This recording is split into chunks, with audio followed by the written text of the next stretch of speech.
Hey there, it is November 12th, 2015, and we are going to review yesterday, Wednesday, November 11th, comic books, starting with a biggie, Secret Wars number 7.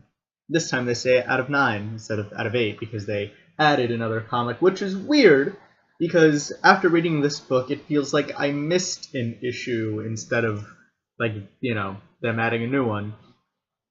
So we start, this is like a battle issue, which is weird because they didn't have a setup to the battle issue so much. It feels like we did skip an issue, or maybe this was all in the tie-ins, but we begin with the Prophet, who is revealed to be Maximus, who I've never really heard of before this. He is apparently the brother of Black Bolt, the Inhumans leader guy. And so he's the Prophet who's leading a rebellion against Doom. And so we jump kind of straight into the war against Doom, where you have the Prophet, Maximus, and the 616 heroes from the Ark all leading the charge, along with Baron, I forget his name, but this guy, against Doom's forces. What happens next? So there's a fight over there. We also have a schism amongst the Thors, as 616 Thor kind of, gets in their ears and convinces them that Doom isn't the All-Father, isn't the god. And so you have half the Dooms rebelling, half the Thors rebelling. And then at the very kind of middle point, the Hulks all join in too, because why not? We're going to have a big battle on Secret Wars. We're going to have the big battle on Secret Wars. This, of course, was all orchestrated by Reed Richards and Ultimate Reed Richards, although we don't really see that. And then we see we catch up a bit with the cavalry, who is led by Namor and Black Panther. And then that's it. We see the beginnings of the battle. We see a bit at the end, where we see what the cavalry is made of, and then that's kind of it. In a way, I guess it's kind of neat that we're finally jumping into the battle. At the same time, it really feels like I missed a lot of setup.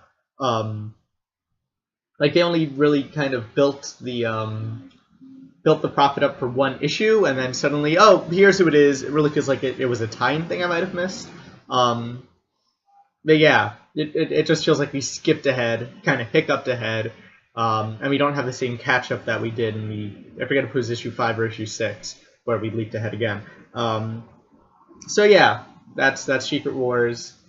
Kind of, it's kind of fraying at the ends here a little bit. And I still don't see the point of adding another issue at the end of this. I'm guessing it's an editorial thing and not a creative thing, but oh well. Next up, we have SpiderGwen, which I'm pretty sure the book is now just called Radioactive Spider-Gwen, because adjectives and Marvel books. This is kind of a one-note issue, well, a bit of a second note, 1.5 notes. We start with George Stacy and Uncle Ben talking about the investigation into Peter's death, where eventually George tells Ben that, maybe it wasn't Spider-Woman. I'm still researching. I'm still going on with this. And then we catch up with Spider-Gwen, who, of course, has met this universe's Captain America, who is a black woman named Sam Wilson. Sam could be, I think it's Samantha Wilson. And they get into a fight with all the lizards. We get some backstory. Really quick recap of how Samantha Wilson became this universe's Captain America, which is kind of neat. And then there's just a fight. Captain America is out to kind of arrest Spider-Woman, or Spider-Gwen, but the lizards are in the way. There's a secret evil organization called Silk, S-I-L-K, which I'm guessing will eventually tie into the Silk character from the kind of new normal Marvel Universe, the all-new, all-different Marvel Universe. And that's pretty much what's going on here. We also get introduced to this universe's Falcon, who is a clone of Sam Wilson, and that's pretty much it. This book, as much as I like it, it's all style and very little substance. I mean, this book continues to look amazing. And I love the style. I love the way, like in this book, they illustrate Captain America throwing the shield, and how it's kind of these like Akira lines that just bounce all over the place. They make Spider-Gwen a lot more quippy in this issue than she's been previously, which is kind of nice. But and again, I just love the art style, but this book really it doesn't have enough substance to sustain it, I don't think. Especially now that this is the second time it's relaunched, and they haven't really told a full story yet with this character. And I'm just not really feeling it. I want to like this book so much. There's, again, so much I want to like stylistically, conceptually, and all that, but I can't see this being an ongoing. If this were a limited series, I might be more forgiving and say, well, it's only 6 issues or whatever. But yeah, I don't think I'm gonna be able to really continue reading this. It seems like it was a great idea. I can see why they're pushing this character, why they had the initial ongoing with her, and now why they're doing this again. But yeah, I just don't think there's that much there. I mean, I'm sure that, if you have the right writer, you have the right team or whatever, you can, dig up something really cool to do with this character. But right now, yeah, bottom line, so much style, not enough substance. Don't know how long I'm going to be continuing to pick this one up. Next up, we have All New Hawkeye #1. What's interesting, this one is just jumping off where the last Hawkeye issue ended.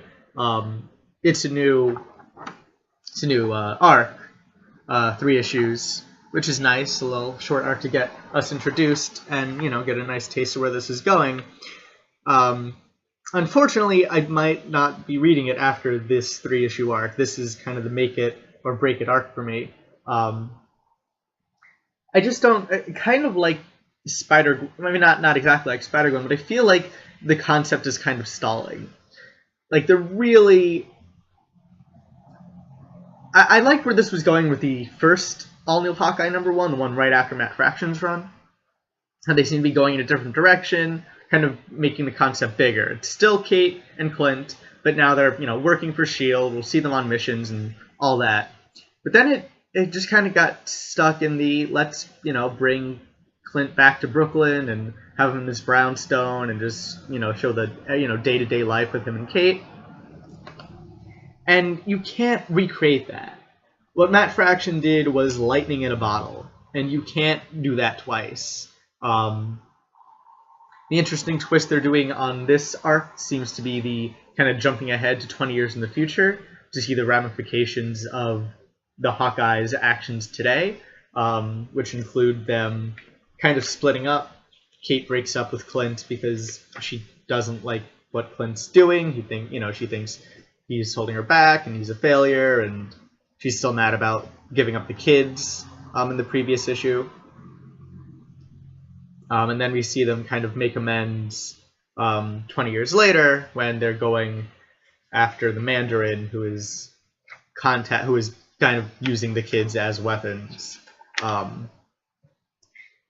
Yeah, but this really does, it's just starting to feel like a pale imitation of Matt Fraction's run, and we don't need that. We have Matt Fraction's run. Matt Fraction's run was great, but unless you're bringing Matt Fraction and, David Aja back, it's just move on. Try something new. Try something different. That was what made his run so great, was he tried something new. But now we have that. We have it as, well as it's ever going to be done. And I think, I'll give it this arc. If this arc improves, shows something new that we haven't really seen before, or does something better than we've ever seen it before, then it's earned its keep. But if we're just going to try and recapture what Fraction and Aja did, then this book isn't worth reading. It's not worth picking up. So yeah, I'm going to give it this 3-issue arc. I really hope it improves. Again, I don't want to not like a book. I don't want to... I mean, it helps my wallet, yeah, if I don't like a book, but I want to like things. Liking things makes me happy. And I'm definitely willing to throw down $4 a month on a book if I enjoy it. But this, right now, it's not happening. Again, I'll give it 3 issues because I want to, because Matt Fraction's run did, garner a lot of kind of sympathy and goodwill towards the character. But yeah, if who's writing this? Jeff Lemire, not Jason Aaron. Yeah, but if Jeff Lemire is just kind of gonna wallow in that and not do his own thing, then yeah, there's really no reason. Luckily, the next Marvel book is a whole lot better. Been a bit sour on Marvel today, actually, but Marvel sticks a landing with Avengers #1. All new, all different Avengers. Again, kind of, it's not perfect. It's not the perfect issue 1, but it's pretty good. It's a lot better than the other Marvel books this week. We're starting with a 616, a Marvel world without an Avengers team. Steve Rogers is doing his own thing. You have the new Avengers, but you don't have a proper Avengers team. And so we catch up with the Falcon, Captain America, Sam Wilson. Previously the Falcon, still getting used to that. As he's rescuing some cars falling off the Queensboro Bridge. I actually didn't have to check the caption for that. I recognized it just from the architecture. I'm pretty proud of myself right there. 21 years in New York will do that to you. And after this rescue, he runs into Tony Stark, Iron Man, of course, who in this book is going bankrupt. He's been off planet for 6 years, and his, Stark Enterprises, or whatever the Stark company is called now, has been failing without his leadership. So he has had to sell off Avengers Tower in order to pay his debts and all that. They then, after a Chitauri invader kind of just pops up in the middle of nowhere, they run into Miles Morales' Spider-Man, and the 3 of them all decide to stop the Chitauri invader from doing whatever Chitauri invaders do, which generally is not good. And then we cut to Miss Marvel, Kamala Khan, in New Jersey, as she joins up with, she meets up with Noah. Not Noah, Nova. No, I'm Noah. With Nova, who is trying to capture this embiggened dinosaur thingy from the microverse. And so those two get together, take down the big monster, and do some very uncomfortable flirting. Nova kind of falls, love at first sight with Miss Marvel, and Miss Marvel is just as awkward as Miss Marvel always is. And so they have a kind of awkward first encounter, which according to solicits might become a love story, as in the Nova book, and then maybe even in Avengers. We'll see where that goes. But yeah, I really liked it. It's a kind of a quick, brief of all the characters on the cover, minus, I guess, Vision and Thor. I guess they'll join up later. But yeah, just a quick, what's going on, what's what, where are all the characters before they join the Avengers, as they form this new Avengers team. It's also, I think, the first look we've gotten at Miles in this new Marvel universe, and he's as great as he's ever been, which is neat. And it's nice that we're kind of getting this in factions. We're seeing, Miles, Tony, and Sam get together on their own, and then I guess they'll be flanked by Miss Marvel and Nova as they team up, and then eventually Thor and Vision will probably join the fray on their own. Not sure how. But yeah, just a really good issue, really good kind of first issue, laying down the groundwork for all these things, seeing how these characters meet up. And I'm excited to see where this goes. Mark Waid, I think, nailed each character's voice, in the way that Mark Waid does. He's, like, if you're writing a team book, you want Mark Waid to write it. I think he did great on the Justice League. He did, great. He's doing great on Avengers now. I'm sure there are other team books that I can't call to mind that he's done great in. He's just one of the best writers out there today, and Marvel putting him on the Avengers seems like a no-brainer, and he's kind of proving everyone why it's a no-brainer. So, all new, all different Avengers, #1, pretty good book. I decided I'm going to try and do everything. It's only 9 issues, going to try and do it all in one video, so we'll take a big break from the big 2 with The Wicked and the Divine, issue, what are we, 15? 16, which, from the cover, you can probably tell, gets into the backstory of the Morrigan, who is one of the more interesting gods in the Pantheon. The Morrigan, of course, has been captured after a fight with Baal, and they want to know where Baphomet might be, because, of course, the gods still think that Baphomet is the one killing their own. They are still unaware that it is Ananke who is doing it. Ananke? How do you pronounce that? Not sure. But then we get to see what the Morrigan was before she became the Morrigan, and she was a goth kind of geek girl. Role plays Vampire the Masquerade, or something very close to Vampire the Masquerade. Paints minifigures, and she is best friends with Baphomet, whose name is Cameron before the transformation. And so we see them, they're kind of boyfriend-girlfriend goth couple. Cameron's parents die, it seems, in an accident. And so, yeah, we see them go through couple stuff, they break up for a bit, and then Morrigan becomes the Morrigan. So we see her kind of transformation into a god, and then we see how Baphomet becomes Baphomet too in this. It's not my favorite issue of The Wicked and the Divine. I mean, I find the Morrigan much more interesting as the Morrigan than as who she was, I guess, before she became it.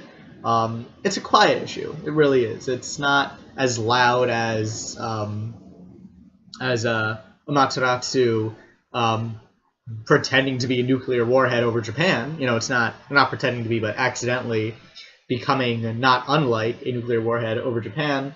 We don't see many of the other gods in this issue or anything. It's just kind of backstory. It doesn't really have the same pathos that you did with Tara's story either. I mean, it's perfectly serviceable. It's a good issue of The Wicked and the Divine. It's not a great issue of The Wicked and the Divine. There's some fun kind of in-jokes. You know, it's fun to see, you know, these goth nerds playing Vampire the Masquerade in a cave. It's fun that you have painting a figurine as kind of foreshadowing. Like, that's kind of fun too in the book. But yeah, it's a book about goth people. It's not going to be the most exciting, I guess. But yeah, it's The Wicked and the Divine. It's still better than 3 out of 4 Marvel books this week, I'd say. Now moving on to DC, starting with Darkseid War, Shazam!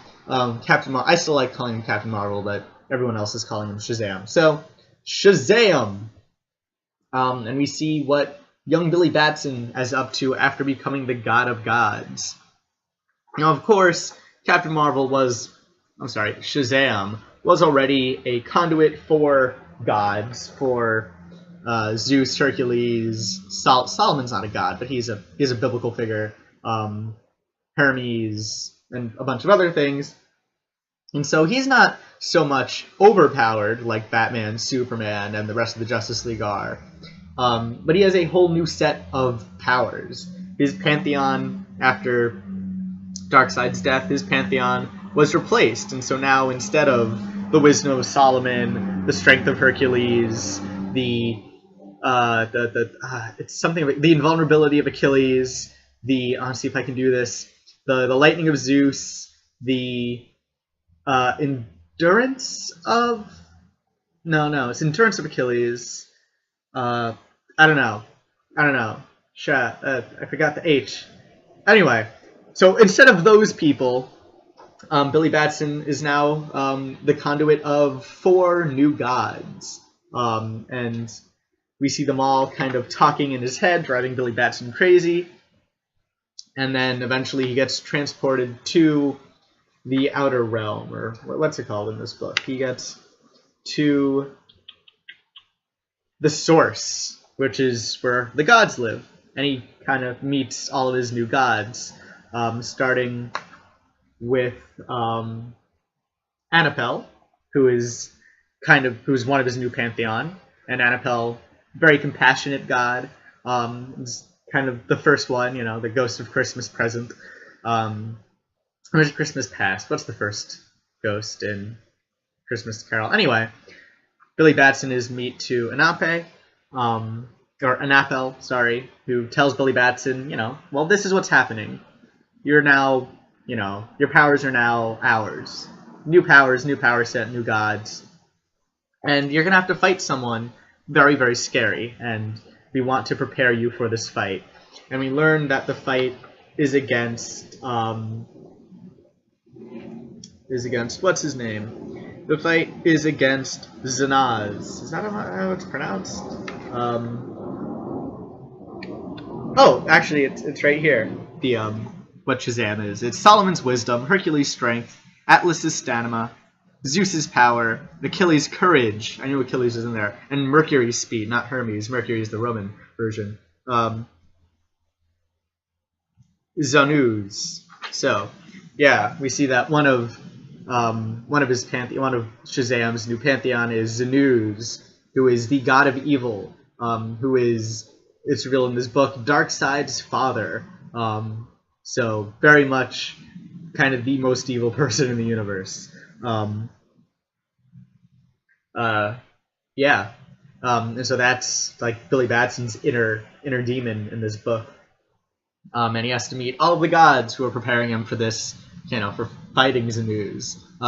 He also meets his new god of power, who is Shiva, the dancer of destruction, who did strength, not power. And then Ate, or Ate, I don't know, who's a goddess of impulse. And the Huranmir, who is a fire god, a fire elemental sort of person. And then and then we have Zanuz trying to kind of kill the wizard who gave Shazam his powers. The wizard's name was Shazam at one point, wasn't it?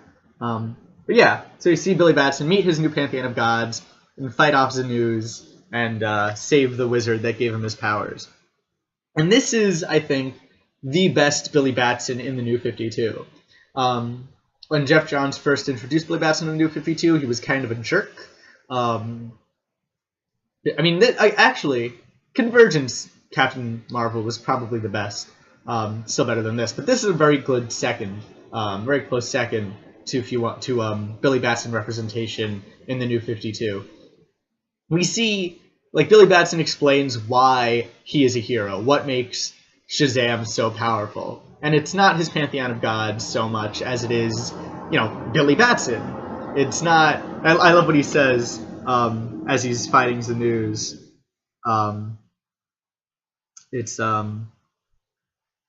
What is it?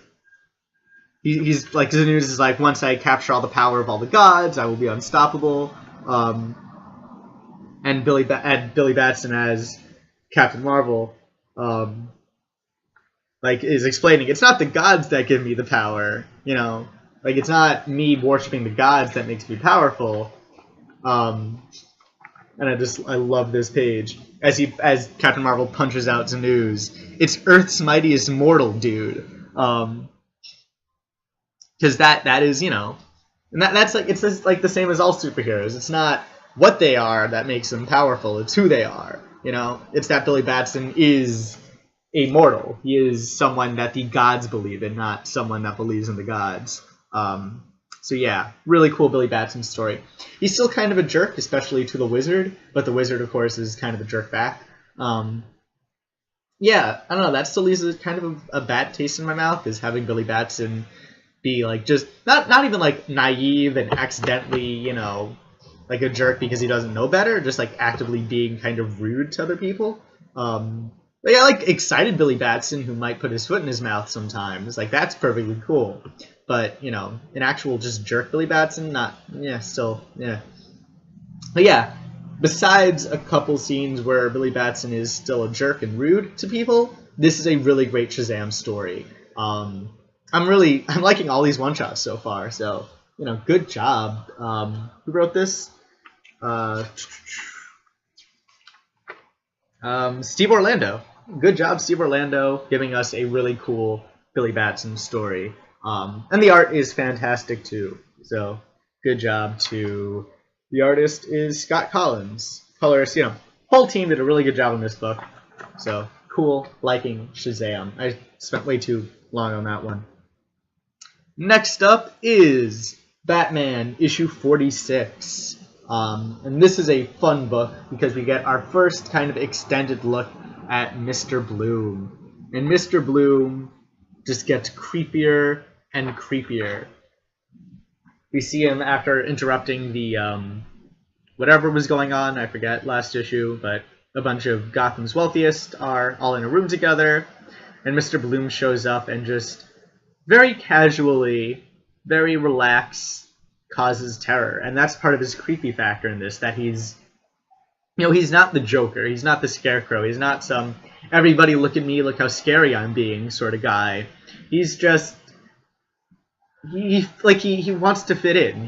He's so natural in whatever environment, while still being dark and kind of just like he doesn't belong. He's there and he fits, but he doesn't belong. And so I'm really liking this Mr. Bloom character. We see him fight. Of course, Jim Gordon is there, and Gordon gets into a fight with Mr. Bloom, captures him for a hot second before Mr. Bloom ends up escaping.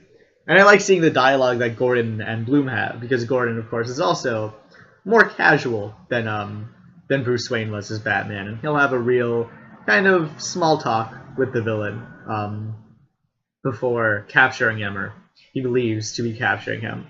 And so it's nice to see how these two characters play off each other, because it's really cool. And we see, of course, Jim Gordon get that much more comfortable in the role of Batman, taking down his kind of first supervillain.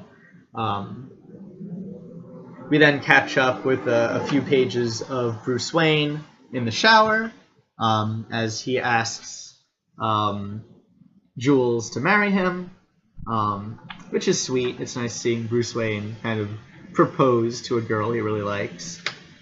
And then we catch up with Duke Thomas as Robin, breaking into the Iceberg Lounge in order to dig up some dirt on Mr. Bloom. Yeah. So that's kind of the latter half of this book, is Duke digging up Mr. Bloom in the Iceberg Lounge. Of course, if you have the Iceberg Lounge, you're going to have the Penguin pop up, and the Penguin and his goons, of course, pop up as Duke makes his escape. Is his name Duke? I really hope his name is Duke Thomas, and I haven't been fucking that up. And then we end with Gordon once again going after Mr. Bloom in order to stop him, which doesn't end well by the end of this book, because you need a reason to read the next one. Yeah, I really enjoyed this issue of Batman. I enjoy Mr. Bloom. I think it took too long to see who this character really is, and to see him interact with Batman, with his victims, and see, what is this character really like? Who is he? What does he want? It's also great seeing Duke in action. See him really do a kind of a Batman-esque investigation into the Iceberg Lounge, and just see how he acts when cornered by villains in a place where he's not supposed to be, and just see how effective he is as a Robin. That's really fun too. So yeah, I enjoyed this issue. It's a bit bifurcated. It's a bit, here's Batman, Mr. Bloom, and then here's Duke as Robin. But both parts work really well, and how they come together, I'm sure it's going to be fantastic. So Batman 46, good as Scott Snyder is ever on the character. Next up is Batman and Robin Eternal, issue 6. And this is basically a flashback issue. But unlike other books in this story so far, it's a flashback kind of from Batman's point of view. We start with Dick Grayson and Jason Todd investigating the church that turns out to be a hideout for Cassandra Cain, which I am now calling the Cassie Cave. It's where she trained and was raised by orphan and mother and all that. And so you have Dick and Jason investigating there, when of course Dick has a flashback back to the Scarecrow mission, as they are chasing Scarecrow, who put a decoy on a plane that Robin fell for completely. So after that, we have Batman go off on his own. And I think it's the first time we've really seen this story from Batman's perspective, which is cool, as we see what Bruce Wayne, what Batman thinks of everything that Mother is doing. And we have this great spread in the middle here, where he's uncovering what Mother does. That Mother kidnaps people. She organizes traumatic events so they become impressionable, and then she builds, from this impressionable young child, whatever she wants, a designer human being, whether it's a weapon, whether it's a custom bride, as is revealed in this book. And so we see what Mother does, and we see Bruce Wayne discover what Mother does, and then Bruce Wayne questioned, is this what I'm doing with the Robins? I adopted Dick Grayson right after his parents died. I'm turning him into my sidekick. Am I doing the same thing as Mother, rather? And so we see his interesting kind of crisis of character while doing this investigation into Mother. And then, of course, by the end, we catch up with Dick Grayson, Jason Todd, and eventually Cassie and Harper again, as they go off to investigate who is Mother and what are her plans. So, a better issue than... Yeah, this is a fun issue of Batman and Robin Eternal. So, there we go with that. And the last issue this week, one I have been excited for a while, is Superman American Alien #1, new limited series by Max Landis, who's a screenwriter. He wrote, what did he write? He wrote Chronicle, he wrote American Ultra. He's a screenwriter. He wrote the kind of short internet movie, The Death and Return of Superman, which was about the death and return of Superman. He's a huge Superman fan. He's just a personality I enjoy following. And now he has his own limited series about Superman, and it is great. Max Landis is someone who just understands the Superman character. He understands why Superman, decides to be a hero, why he's Clark Kent, all of this stuff. And that's what he's exploring. Max Landis has repeatedly described this book as a Clark Kent book. It's not a Superman book. It's not about Superman. It's about Clark Kent. And this is kind of an anthology. It's not one story. It's 7 issues, 7 different stories, all at different part in Clark Kent's life. And in this one, we see Clark Kent as a 10-year-old discovering his powers for the first time. And the opening page is Clark Kent flying above the the Kent farm as Martha is holding on for dear life to her son, who does not know how to get down. So yeah, it's this story, and it's this story. This one is not just about Clark Kent. This is just as much about Jonathan Kent, about Clark's father, who is learning how to raise his son that is so different from all the other kids. That is different and powerful and dangerous. And decide, well, what am I going to do? What am I going to do now that I have this child, who is potentially very dangerous, but who I love, who is my son? And of course, unlike Jonathan Kent in Man of Steel, who was terrible and told his son, "Fuck everybody, don't save people," this Jonathan Kent helps Clark learn how to use his powers. And I love this scene here, in the middle, after John and Martha bring a doctor in to see what's happening with Clark. Because it shows, and also another scene later on, when Clark is out to the movies with a young Lana Lang, who of course he has a bit of a crush on, and accidentally flies up into the air for a bit, is that we not only see who Clark Kent is, but we see, why did Clark Kent become Clark Kent? How was Clark Kent raised? And we see Smallville. this all-American, idyllic, middle-of-nowhere Kansas town that raised Superman. It's not just John and Martha raising Superman, it's Smallville. And so we have the scene where he flies up in the middle of the theater and he's watching E.T., of course, which is, he's asking, is this what the government does to aliens? Because he's an alien and he doesn't want what happens at the end of E.T. to happen to him. And so we have, him just fly up into the middle of there all of a sudden, and then the rest of the team, not the rest of the team, the rest of the town is like, is he hurt? Are you okay? What happened? Are you okay? Do you need help? And then earlier we have the doctor who is investigating, is everything okay? And promises, and the doctor asks John, are you sure you don't want the government involved? And he's like, no, this is my son, I'll take care of him. And the doctor respects that. And so we see, so in the DC universe, in the world of DC, nobody knows that Clark Kent is Superman, right? That's a whole big secret. And part of that is, why would Superman have a secret identity at all? If you were, an all-powerful alien being, why would you not be that 24/7? There's no reason. If you're someone in the DC universe, there's no reason to believe that Superman would have a secret identity, right? But then you have Smallville. You have this small little town in the middle of nowhere, right? And they all know. They all know that Clark Kent is Superman. And they keep that secret.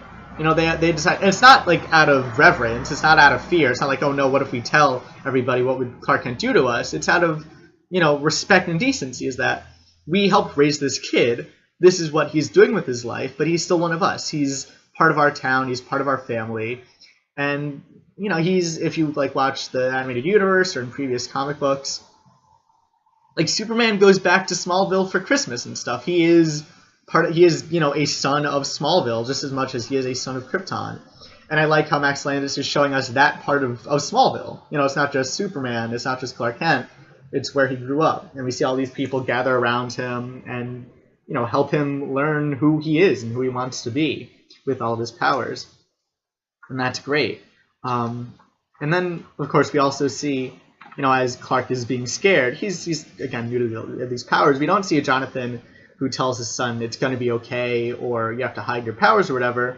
But we see Jonathan teach Superman how to use his powers. We have Jonathan teach Clark how to fly, and that's so great. Seeing, because of course that's what Jonathan does. That's what Superman's parents do. They teach Clark Kent to be Superman, to be someone who uses his powers to help people and to do the right thing, and all that great stuff. So yeah, I love this comic book. I really do. I love this insight into, a young Clark Kent, into how he became Superman. And I love, there's a great scene where he finally starts flying again, and then Jonathan has to borrow a neighbor's plane in order to fish him out of the sky when he becomes stuck. And so you have you have Jonathan fly by Clark trying to grab him out of the sky, and it doesn't work. He rips Clark's sweater off, and of course that becomes the cape. I love what Max Landis is doing here, seeing, how a young Superman, how he's, and this is before Superboy, of course, also, but how how Clark Kent, learns how to use his powers. And we have just the scene where he's flying for the first time and he's finally controlling it, and he has the cape and he has the fist out, right? And it's Superman. That's, and we see how he becomes Superman from just a boy living on a farm. And it's precious. That is honestly, I think, the best word to describe this story. It's precious, it's wholesome, it's fun, and it's cute. And I just love it. I cannot wait for the next 6 issues of this book. I have a feeling they're all going to be fantastic because, if you listen to Max Landis, he clearly has a love for this character. He grokks Superman. He knows what makes Superman tick, why he is Superman, all this stuff. And I really can't wait to see how Max explores the rest of the Superman story. I'm just so excited. It's gonna be fun, I have a feeling. So pick up Superman American Alien #1. You will not be disappointed. And that is it for this week's comic books. Thank you for watching. I know it's a longer video than I have been doing, but I really wanted to just do it all in one video instead of split it into 2 this week for whatever reason. I'm not sure. But yes, thank you for watching. If you like this video, please rate it. Please subscribe if you feel like it. Any comments, questions, anything whatsoever, leave them down below, and I will try and get to them if I have anything I feel like I can contribute. But yes, thank you for watching this video, and I hope that you will join me next week for some more comic book reviews.